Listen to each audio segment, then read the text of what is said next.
So there are a lot of ways that you can ruin a pop-up camper, but I've come up with a list of 15 ways that you can ruin your pop-up camper. You better watch to the end.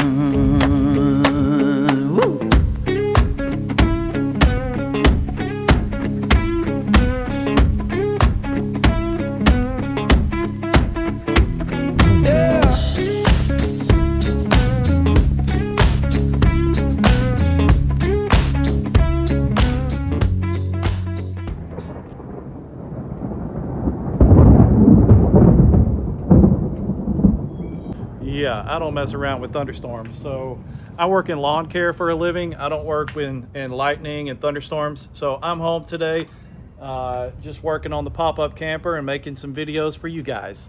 So number one on my list of ways that you can ruin your pop-up camper is raising the roof too high and ripping out those guidelines. The guidelines are the way that you know if your roof is too high or too low or just right.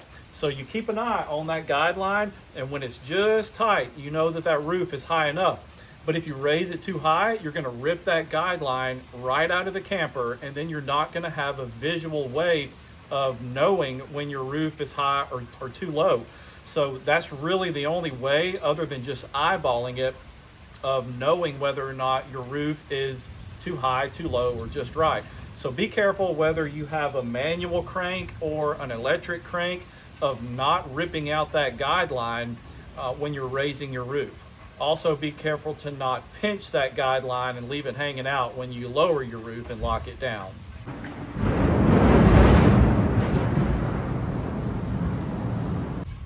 So the second way you can ruin your pop-up camper is not unclamping all four of these clamps when you try to raise the roof. So each corner of this camper has one of these clamps right here, one on every four corners. So if you leave one of these clamped and you try to raise the roof, especially if you have an electric crank, that's just going to be pulling at this clamp right here and possibly just yank it right out of the side of your camper or break this clamp right here. Or you could possibly burn the motor up, which would be an even more expensive expense. And along those same lines, make sure you clamp the roof back before you drive away. So if you drive away and if your roof is not fully clamped in and you're driving down the road 60 miles an hour, wind is gonna get up under that and raise it up in the middle of driving down the highway. You don't want that, so make sure you clamp these down before you leave camp.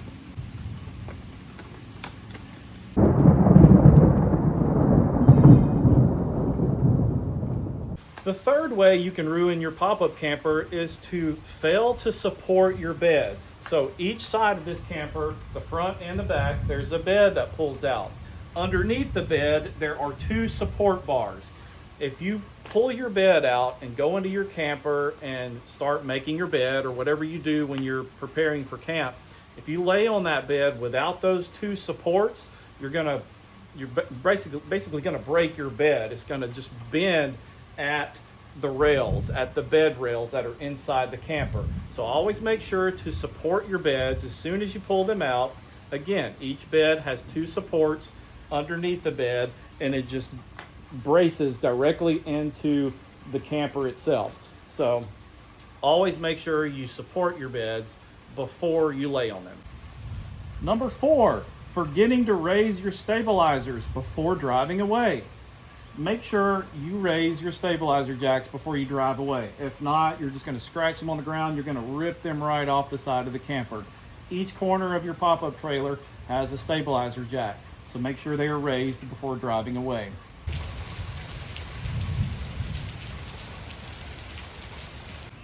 Number 5, forgetting to close your roof fan vent before driving away.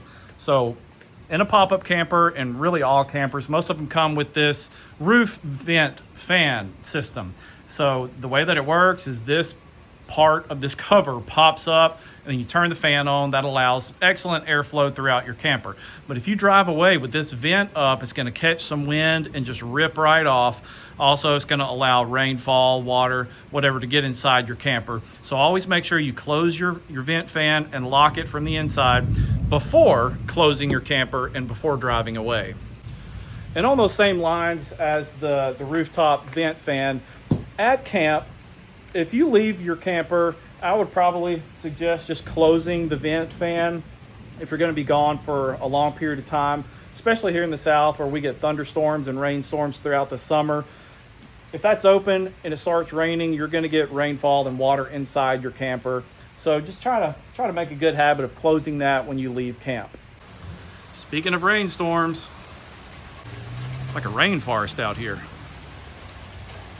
The number 6 way you can ruin your camper is all about the awning. Leaving your awning out in high winds or thunderstorms or heavy rains.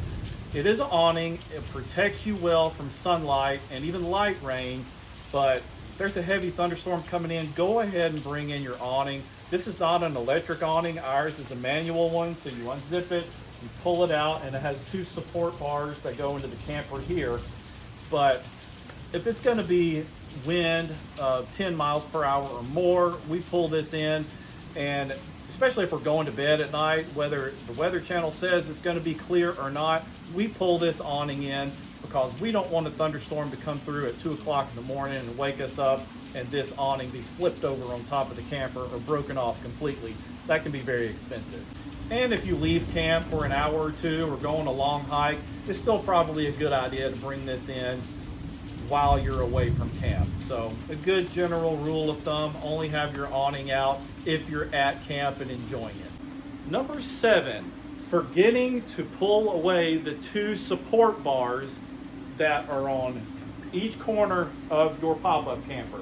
Okay, so when you raise your camper, there are 2 support bars that you put, one on one corner of the camper and one on the opposite corner of the camper. There are 2 support bars. It's a roof support bar, okay? So in an emergency, they're there just to keep the roof from coming down, all right? But if you try to lower your roof with those support bars in place, you're gonna bend those support bars, or if your support bars are really strong, you're just gonna burn your motor up or possibly hurt the roof of your camper by trying to lower it with those 2 support bars on. Okay, so that's very important. Always remove those support bars before lowering your roof. The number 8 way you can ruin your pop-up camper is failing to walk around and remove any obstruction when lowering the roof. Now this includes on the inside of your camper too, okay? So when you're taking down camp, I know we all travel with storage boxes and, luggage and just whatever's inside the camper, make sure it is below your bed rails, your bed system. Some of us travel with those little Sterilite drawers, the 3 drawers, and you put food in it or clothing or whatever. So sometimes we set those on the cabinets, okay? Well, if you leave that up and you try to lower the roof, you're going to crunch your roof system or crunch those Sterilite drawers, and it's really just going to burn the motor up trying to lower your roof. So make sure you do a triple check, okay? Walk around the camper, make sure there are no obstructions, make sure there's nothing on the inside that's too high that's going to prevent the roof from lowering properly. Woo!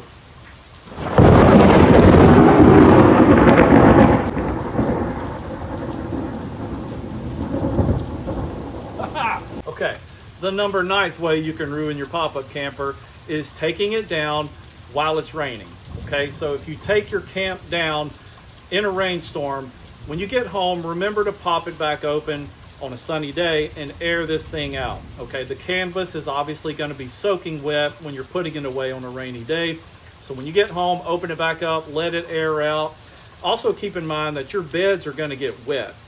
All right, when you're stuffing, when you have a pop-up camper, it's all about just stuffing the canvas inside and closing the roof. So your beds are going to get soaking wet because that canvas is just being pushed on top of the beds, okay? So if you have some really nice bedding, go ahead and take that off, or maybe just keep a clean tarp and lay it over your beds. That way you can keep your mattresses as dry as possible. But just know that your beds are going to get wet if you're stuffing that wet canvas in on a rainy day. The 10th way you can ruin your pop-up camper is just by overloading it. Be careful when loading your camper for a camp trip. I know we all put stuff in the camper and then we put stuff in the tow vehicle as well. So some of us have roof racks on top of the camper. Be careful what you put on that.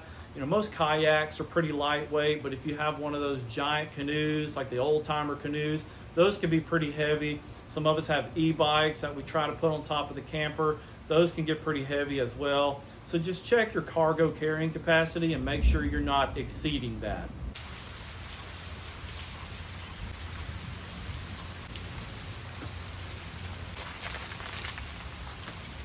Number 11, not cleaning your pop-up camper on a regular basis, especially when it comes to snacks.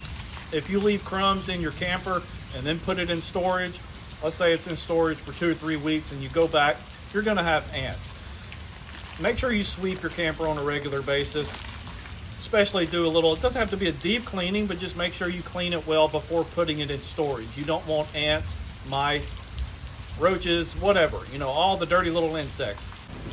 So it's very simple. Just do a little sweep and a wipe down at the end of camp and put it away clean while it's in storage. The 12th way you can ruin your pop-up camper is not maintaining your tire pressure, okay? Make sure you maintain your tire pressure, check it all the time, especially before a camp trip. Speeding, let's talk about speeding. We don't go over 60 miles per hour. Most people that I talk to have the 65 miles per hour rule, and that's fine. But, you know, we just like to be safe. We don't get in a rush when we're on our way to a camp trip. The drive there is part of the experience, so we just take our time and enjoy the ride. So drive slow, don't go over 65 when towing. Number 13, we're getting close to the end, not stuffing the canvas properly when taking down camp. Again, I said this earlier, but part of having a pop-up camper is stuffing your canvas inside when you're lowering this.